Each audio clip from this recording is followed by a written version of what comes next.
India block ने के सुरेश को मैदान में उतारा। बीजेपी कांग्रेस ने अपने सांसदों को जारी किया व्हिप, सभी सांसदों को लोकसभा में रहना होगा मौजूद। जेपी नड्डा ने बीजेपी मुख्यालय में कार्यक्रम को किया संबोधित, आपातकाल को लेकर कांग्रेस पर साधा निशाना। राहुल गांधी ने बीजेपी और पीएम पर लगाया आरोप, कहा हमारे नेता का अपमान किया जा रहा। एमपी सीएम मोहन यादव ने की कैबिनेट बैठक की अध्यक्षता, आपातकाल के दौरे को बताया लोकतंत्र का धब्बा। नमस्कार, स्वागत है आपका आज की खबर में। मैं हूं आपके साथ महिमा शर्मा। बढ़ते हैं देश की बड़ी खबरों की ओर। 18वीं लोकसभा स्पीकर को लेकर पक्ष विपक्ष के बीच खींचतान बढ़ गई है। एनडीए उम्मीदवार ओम बिरला के खिलाफ कांग्रेस ने के सुरेश को मैदान में उतारा है। दोनों ने ही मंगलवार को नॉमिनेशन फाइल कर दिया है। लोकसभा स्पीकर के लिए मतदान 26 जून को सुबह 11 बजे होगा। बता दें कि भारतीय जनता पार्टी के नेतृत्व वाले राष्ट्रीय जनतांत्रिक गठबंधन यानी कि एनडीए ने ओम बिरला को एक बार फिर अपना स्पीकर प्रत्याशी बनाया है। एनडीए उम्मीदवार के खिलाफ इंडिया ब्लॉक ने अपने 8 बार के सांसद और केरल कांग्रेस के नेता के सुरेश को मैदान में उतारा है। मंगलवार को कांग्रेस ने ऐलान किया कि के सुरेश इंडिया ब्लॉक से स्पीकर का चुनाव लड़ेंगे।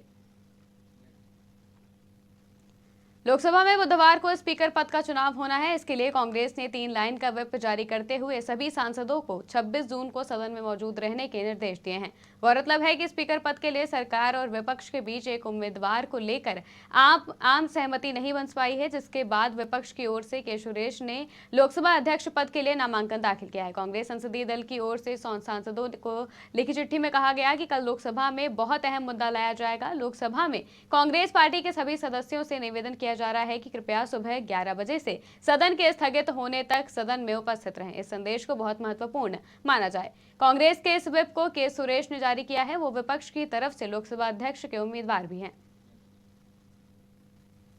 केंद्रीय मंत्री और बीजेपी के राष्ट्रीय अध्यक्ष जेपी नड्डा ने बीजेपी मुख्यालय में आपातकाल के विरोध में आयोजित लोकतंत्र का काला दिन कार्यक्रम को संबोधित किया। इस दौरान उन्होंने कांग्रेस पर निशाना साधा। उन्होंने कहा, हम सब जानते हैं कि 25 जून को हम यहाँ पर काला दिवस के रूप में मना रहे हैं। इमरजेंसी को याद करने का और प्रजातंत्र का गला घोटने का जो कुत्सित प्रयास हुआ था, उसे जनता के सामने लाने का भाजपा प्रयास कर रही है और सारे देश में इस तरीके का कार्यक्रम कर रही है।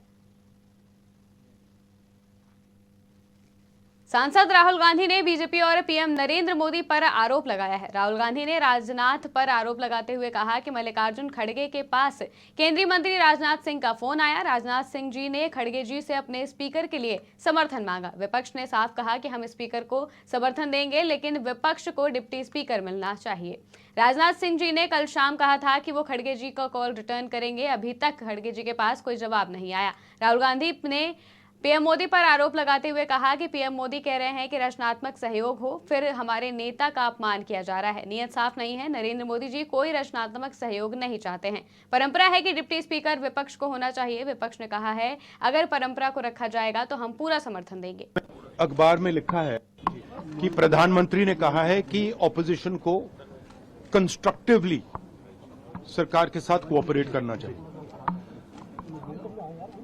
ऑपोजिशन ने क्लियरली कहा है, राजनाथ सिंह जी का खड़गे जी को फोन आया।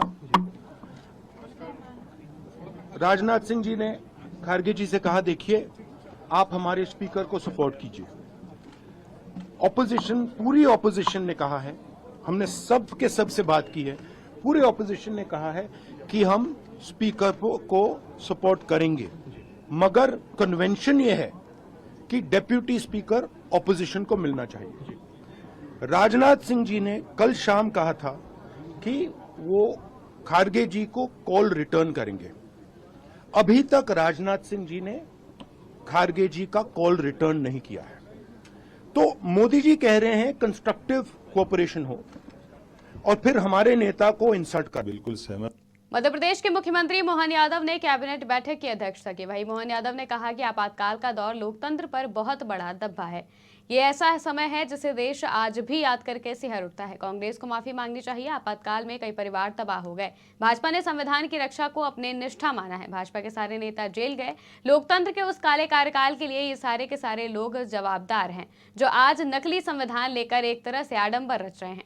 बिल्कुल सहमत हूँ। श्रीमान प्रधानमंत्री नरेंद्र मोदी जी ने जो कहा है, लोकतंत्र के ऊपर बहुत बड़ा धब्बा है आपातकाल का दौर, और ये ऐसा काला समय है जिस समय को पूरा देश आज भी याद करके सिहर उठता है।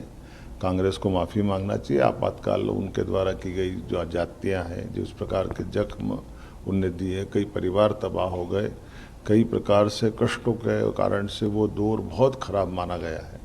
और भारतीय जनता पार्टी तो उस मामले में एक तरह से इतने ज़्यादा संविधान को प्रति अपनी निष्ठा बताते हुए, जिस पार्टी ने अपना जनसंघ का अस्तित्व समाप्त करके केवल आपातकाल के विरोध के कारण से और खास करके लोकतंत्र की रक्षा के लिए, संविधान की रक्षा के लिए अपने सारे नेता जेल गए, सबको समेकित रूप से सरकार के सभी दमन के खिलाफ हिम्मत से लड़ने की हिम्मत दिलाई, और सब जेल में भी वो यातना सहन करके अपने लिए वो लोकतंत्र को बचाने का, संविधान को बचाने का जो भाजपा का संघर्ष है वो सदैव स्मरणीय रहेगा।